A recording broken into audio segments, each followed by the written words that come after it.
만약에 내가 병을 깨서 목을 찌르거나 공격을 시작하면 너네 도모든 잡고 공격해. 기회는 한 번뿐이야.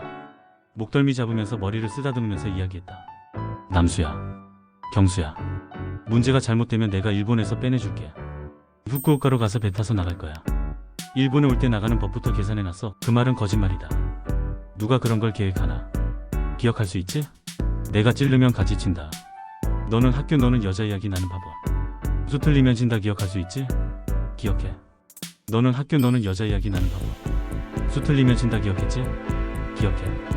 너는 학교 노는 여자 이야기 이 형은 바보다. 수 틀리면 친다. 간단하지? 수 틀리는 기준 뭐라고? 동현이가 치면 친다. 쉽지? 나는 일본말을 지금도 잘 못한다. 의대 공부에 다른 공부를 한다는 것이 싫었다. 일본말 책을 안 봐버린 거지. 필요한 말만 듣고 배우는 것이고 나머지는 돈 버는 거야 라고 딱 결정했었다. 게다가 그때는 한 달째라 거의 문장 몇 개도 모를 때다. 그런데도 그때 야쿠자가 했던 상당수의 단어들, 상당수의 많은 단어가 기억난다. 뭐 기억에 오류일 수도 있고. 아무 말 없이 하얀색 벤츠로 이동했다. 앞에 야쿠자 2명 타고 뒤에 우리 3명 앉았다. 지금 공격해버릴까 생각도 잠시 들었지만 무기도 없잖아. 뭔가 손에 집히는 게 있어야지. 시발 말없이 따라갔다. 차에서 남수 경수 둘이서 몇 마디는 했다. 잠시 후 내려서 얼마 안 걸어 많이 보던 데로 들어간다. 우리가 자주 갔었던 넓은 야외 포장마차였다. 야쿠자들이 음식과 술을 시키고 동생들 머뭇거리기에 사인 보냈다. 야쿠자들이 몇 마디 꺼내고 남수와 경수 둘이서 사발을 털기 시작한다. 민망할 정도로 잘 털었다. 음식이 나오고 내가 먹기 시작하면서 나는 몇 마디 밖에 모르는 유창한 일본말을 환하게 웃으면서 구사했다. 아리가또 고자이마스 10초 후 다시. 아리가또 고자이마스 진짜 발음 잘 나온 건 그거랑 스미마생밖에 없었는데 지금 상황이 뭔지도 모르는데 스미마생은 아닌 것 같고. 근데 세월이 엄청나게 지나서 생각해봐도 동생들 2명 그때 그렇게 잘 털었던 거 얘들 연기 아니라 진짜 바보였을 수도. 이게 바보인 척 한다고 되는 건가? 리얼 바보 아니라면 지금 강호동이나 유재석처럼 예능으로 대성했을 수도 있지 않을까. 포장마차에 들어간 지 얼마 안 돼요. 야쿠자 둘이서 웃기 시작한다. 거의 몇 시간 감성상 같은 죽음의 공포에서 하니 죽음보다 약간 더 무서웠던 고문에 대한 두려움에 쌓여있다가 들리는 선명한 일본말 알아먹었다. 난까 타이프자 나이노 찌가우다데. 뭐랄까 그럴 타입이 아니야. 틀려. 아닌 것 같아. 야, 이 새끼들 존나 바보다. 완전 뜰빵이들인데 이거 애들 리가 없어. 자기들끼리 두세 문장 말하고 나서 우리에게 말하기 시작했다. 그래, 니들이 바보인 것은 알겠다. 그래도 야쿠자 중간 보스가 뭔지는 알지. 그런데 니들이 바보라서 오늘 산 거고 사실 니들은 니들이 생각하는 것보다 훨씬 큰 문제로 여기에 왔다. 니들은 마약으로 의심받았다. 이런 이야기들을 할 때 처음 찌가우다데.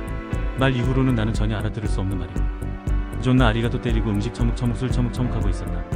남수는 개요대학을 다니면서 빠진코에 아르바이트하고 있었고 한국으로 치면 중앙대나 연세대 정도라고 했다. 일본말만 하면 니혼노 아줌마들이 니혼고 조주하네 라며 일본 사람과 구분이 안 간다고 했다. 야쿠자들이 계속 이야기했었다. 원래 우리가 사람을 다룰 때는 일주일은 주물러주고 본다. 그런데 오늘 현장부터 와본 것이 진짜 다행이라고 생각한다. 너희들이 병신 되기 전에 맨정신에 확인하고 싶었다. 마약은 우리 야쿠자에게도 중요한 상황이다. 너희들이 10일 전 여기 포장마차에서 같이 술 마셨던 한국 여자 2명은 우리가 보살펴주고 있는 얘들이다. 그중 한 명이 10일 전 마약을 먹고 투신을 시도했다. 그런 일은 흔히 일어나지만 이번에는 심각했다. 그 마약이 우리 것이 아니었기 때문이지. 그래서 추적 조사한 결과 너희들과 여기서 술을 마신 걸로 밝혀졌고 다른 루트가 없었으므로 우리는 너희들이 관련된 걸로 거의 99% 확정 짓고 잡은 것이다. 나는 너네 같은 바보들이 마약을 다룰 수 있을 거라고는 생각 않는다. 너희들은 의심에서 완전히 벗어났고 그렇게 보고하겠다. 오늘 너희들 잘했고 시발 뭘 잘했는지는 모르겠지만 아무튼 아무리 바보라도 오늘 우리가 부른 거에 대해서 스트레스 받고 마음고생했을 텐데 오늘 안입기가 맛있는 거 많이 사주고 사과할 테니까 많이 묵어라. 오늘 수고한 것에 대해서 하나 더 혜택을 주겠다. 너희가 돌아가고 나면 모든 너희 빠진코 식구들이 상황을 물어볼 것이다. 그때 우리를 도모다치라고 말해도 좋다. 너희들 귀엽고 착하니까 앞으로도 맛있는 거 많이 사주마. 오늘 더 먹어. 많이 묵어. 아시발 잘생긴 놈들이 카리스마만 연습하라. 얼굴에 흉터 쩔고 빠진코 끝나는 시간 되기 전에 벤치로크 앞에 퍼줬다. 그날 진짜 폼났다. 동료들이 달려들어 물었다. 뭐가? 뭔 일이야? 어떻게 그냥 돌아왔어? 다친 데 없어. 한마디로 다 정리됐다. 도모다치네. 남수 경수 신났다. 주둥아리가 거의 공중에 떴다. 나중에 알게 된 거지만 빠진코도 한국식으로 생각하면 건달기가 있는 직장이지만 빠진코의 모든 간부들은 사장, 회장 제외 야쿠자 간부들에게 극존칭을 하고 있었고 야쿠자 간부들은 빠진코 간부들에게 나이에 상관없이 XX군이라고 하대 낮춤말을 했고 빠진코 간부들은 나이가 더 적은 야쿠자 간부에게 XX상이라고 존칭으로 불렀다. 그래서 빠진코 간부들이 야쿠자 간부들과 술을 먹을 때냐 나와 면면라이탑을 빨리 붙이는 쫓기 어린 놈들만을 데리고 가서 자기도 높은 사람이라는 가오를 잡기 위해 데리고 다녔다. 한국인은 진짜 기가 세다. 고도북기 전체에서 1년에 2~3명 죽는 사람은 반드시 한국 사람이고 다른 외국 사람은 죽을 일이 없기 때문이다. 한국 사람만 죽는 이유를 나는 알고 있다. 이랬겠지. 죽여봐 씨발 새끼들아. 이렇게 개길 수 있는 사람은 한국 사람밖에 없다. 시체는 공통적으로 똑같다. 목에 칼빵 아니면 옥상에서 떨어져서 죽는다. 전형적인 야쿠자 킬링이다. 술집에서도 자주 봤다. 한국 사람 혼자 아무리 숫자 많아도 개기는 장면.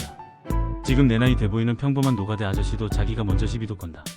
일본 노가다 하러 올 때 욕부터 배우구나. 빠진 꼬치에서 사고를 일으키는 진상에 대한 응대도 한국 사람은 타국가 사람과는 다르다. 돈을 잃게 되면 우산 같은 걸로 유리를 깨는 사람들이 왕왕 있다. 이게 국적별로 응대가 다르다. 일본 사람이 유리를 깨면 현장에서 몇 대 때리고 사무실로 끌고 가서 또 때린다.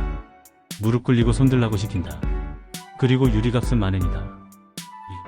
한국 사람이 유리를 깨면 때리면 응대가 두 가지다. 2-1. 일단 환하게 웃으면서 엄지척. 간바떼네 하고 유리 치워줘. 유리값은 이야기 안 한다. 2-2. 혹시 그 이후로 돈을 따게 되면 귀속말로 아까 그 유리값은 3,000엔입니다. 2-3. 절대로 네버 사무실로 깨지 마라 말로 다음에 다시 와도 그때 그랬지? 3. 타국 한국과 일본의 중간 정도. 생각해보라. 나는 우연히 마음의 고생을 많이 해서 특별한 깡다구가 생겼다고 치더라도 일본서 명문대 유학생과 20대 중반 순진한 아르바이트 학생이 아까같이 불과 몇 분 사이에 모의한 그런 내용을 실천할 수 있었겠나 말이다. 결론은 한국인은 기본이 세다. 남수는 그런 100% 우리 빠진코 회장보다 더 큰 회장인 도쿄의 빠진코 4개나 가진 회장이랑 한 달에 한 번씩 술 마시는 술친구였다. 남수가 한국의 술주정을 가르쳐줬다고 한다. 이게 나중에 한중일 비교하는 멍글 쓸 때 그 말이 자동으로 나오던데 일본 사람이 신호 잘 지키는 거 그거 꼭 규칙에 강해서 그런 게 아니라 응용력이 적어서 어기면 쾌감이 있는지 몰라서 그냥 남들 다 지키니까 지키는 건 줄 아는 사람 거의 없는데 사실 주정도 몰라서 하는 거다. 아니끼 이거 술 먹고 지나가면서 이런 거 뒤집으면 기분 좋아. 아니끼 돈 많으니까 물어주면 되잖아. 괜찮아 엎어 그 도쿄 회장은 술주정 완전 좋아한다. 신념 있게 주변에 가르치게 되었다. 빠진코 사장과 결혼한 경수의 친구 모는 아직 30대였다. 나를 보면 얼굴이 빨개졌다. 착각인지는 모르지만 우리 빠진코 사장은 굉장히 남자다운 척하는 60살 정도 되는 남자였다. 키가 아주 작지만 야쿠자에게도 욕하는 상남자.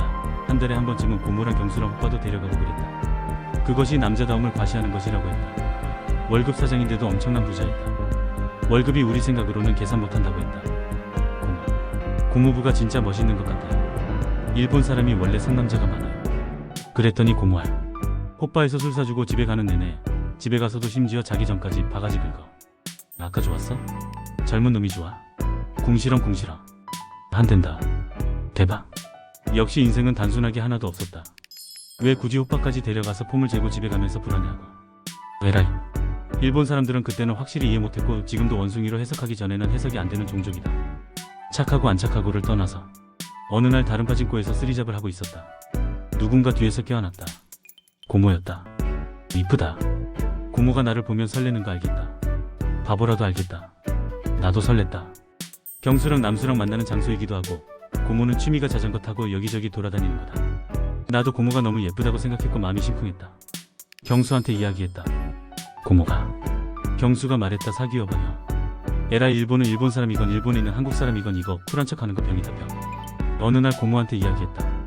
데이트하고 싶은 사람이 생겼는데 내가 일본말을 못하잖아. 밖에서 커피 마시는 것까지는 될 것 같은데 그 다음에 뭐라고 해야 돼 고모? 라고 물어봤다. 나름 나는 선을 그은 것이다. 가일이 나쿠 때모 이 데스까 라고 하렌다 씩 웃으면서 친절하게 해석해준다. 오늘 안 들어가도 돼요. 라고. 그런 식으로 물어본 것이 아닌데. 야쿠자 사건 이후로 모든 것이 더 편해졌다. 그 후로 바로 얼마 후 나는 일을 한탕 더 뛰었다. 쓰리잡이 되었다. 빠진코에서 8시간, 식당 8시간, 빠지프로 4시간 총 20시간이고 이동시간과 씻고 먹는 시간까지 빼면 하루 평균 2시간 잤다. 어느 날은 빠진코에서 동전을 발견하고 주우려고 직선을 걸어갈 때 필름이 끊겼다. 그 몇 초 사이에 7~8m를 휘청거리며 걸어간 적도 있었다. 사람들이 독중이라고 한다 속으로 중얼거렸다. 의대 공부보다 졸라 쉬운데 월급도 나오잖아 X발. 사실 일본에 도착해서 얼마 안 되어 막스 빠진코원과 막스 빠진코토 중에서 투가 문을 닫았다. 부사장 간의 당파 싸움이 났다고 했다. 사실 나는 투이 부사장 라인으로 들어간 거였다. 부사장이 날아가면 당연히 잘려 했었다.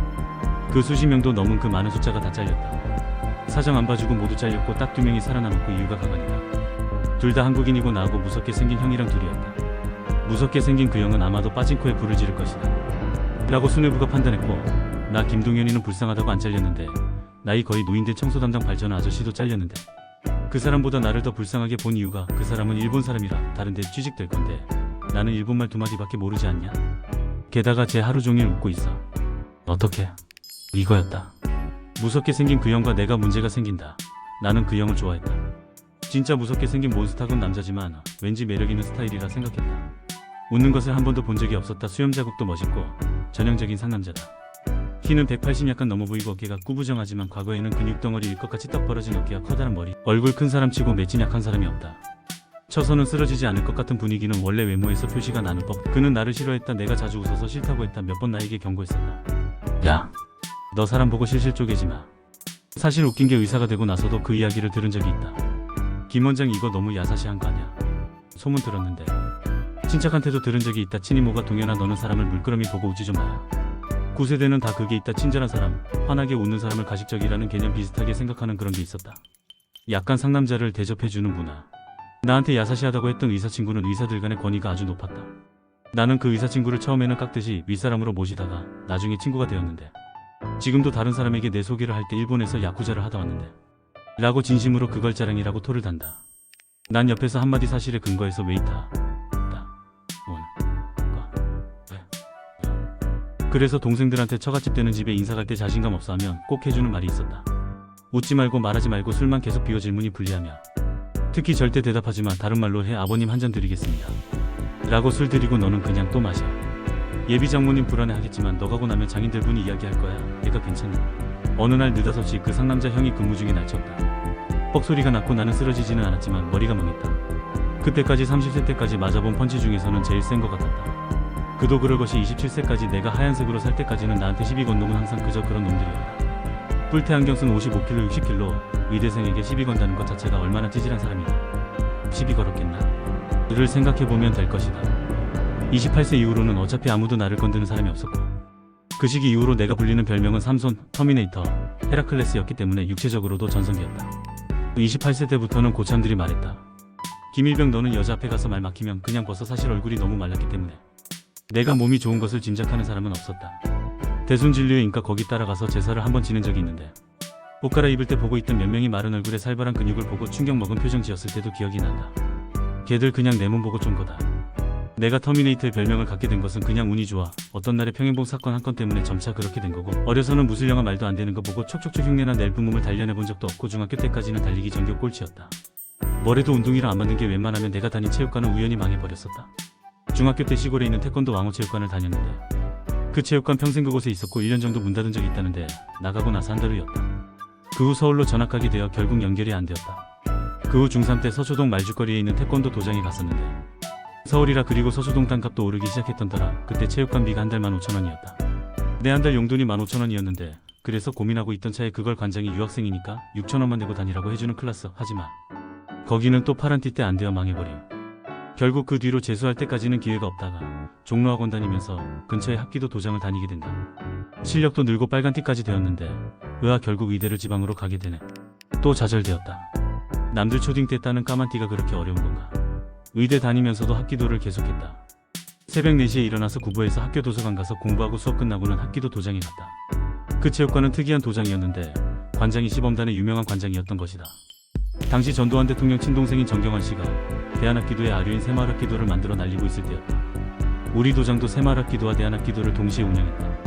암튼 이게 근육 생기는 건 아니고 도복 입을 때 시범단 하니까 폼은 나지만 이런 것이 쌈하고 상관 있는 것은 당연히 아니고 역대 우리 관장은 나이 많은 제자라고 나한테 꼭 해주는 말이 동현아 체중 100kg 넘으면 빌어야 된다. 운동으로 극복할 수 있는 게 아니다. 생각해보면 참 좋은 체육관 다녔다. 뭔 이야기를 하다가 여기까지 샜나 모르겠지만 터미네이터 사연은 나중에 이야기하고 아무튼 빡 터지고 나서 그 뒤로 6시간을 참았다. 뒷골이 뻣뻣해졌다. 27세 이후로 정서적으로 참아본 적이 한 번도 없다. 어떤 경우에든 내가 먼저 오랄 공격이라도 했는데 예상치 못한 공격에 참으려니 쉽지 않았다.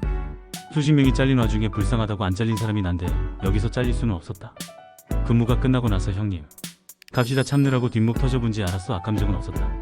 그냥 화가 날 뿐이지.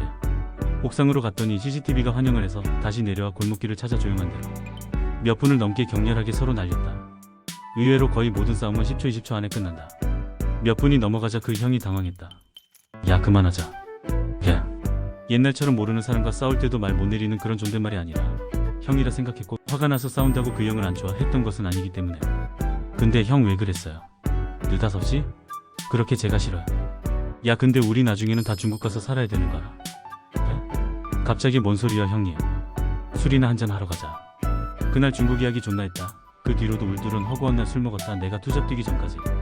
2001년 이후 나는 중국에서 몇 년 살게 된다. 웨이하이 칭따오 상하이 꾸이린 엔타이 심천 살기도 하고 싸돌아다니기도 하게 될 줄은 95년 그때는 몰랐다. 그 형은 일본에서 웨이트하고 사는 형이 무슨 사연으로 중국이 그렇게 바뀔 걸 예측 가능했을까? 친구들이 지금도 가끔 이야기한다. 니는 지금 죽어도 호상이야. 네가 안 해본 게 뭐가 있냐. 나도 한때는 2008년까지는 그렇게 생각했다. 기억나나 모르겠지만 누군가 죽었을 때다. 2008년 상해에서 생각했다. 원래 이름을 안 썼는데 최근에 정서 변화로 이름을 밝힌다. 노무현 전 대통령. 한 시대의 영웅도 같고 나도 간다. 22층에서 마니틀 48시간 정확히를 1층 바닥을 쳐다봤다. 밥도 안 먹고 화장실은 기억이 안 난다. 이불은 창문밖 바닥으로 이미 던졌고 48시간 동안 뛰어내리는 시뮬레이션을 돌렸다. 시원하고 기분 좋았다.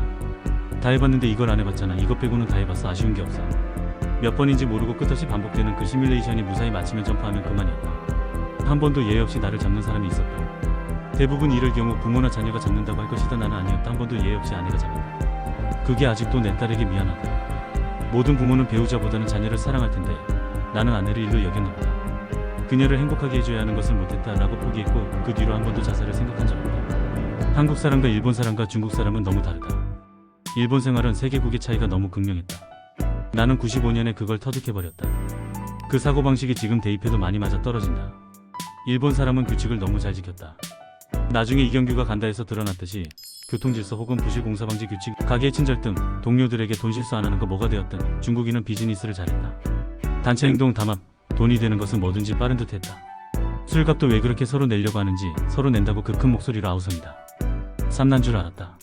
한국인은 술 먹으러 가기 전 그날 술값 쏠 사람이 정해져 있다. 일본인은 서로 술 안 사고 혼자 처묵처묵한다. 처음 6개월은 한국 사람만 장점이 없는 듯 했다. 기센 거, 야쿠자한테 개기는 거, 일본과 중국의 중간인 거.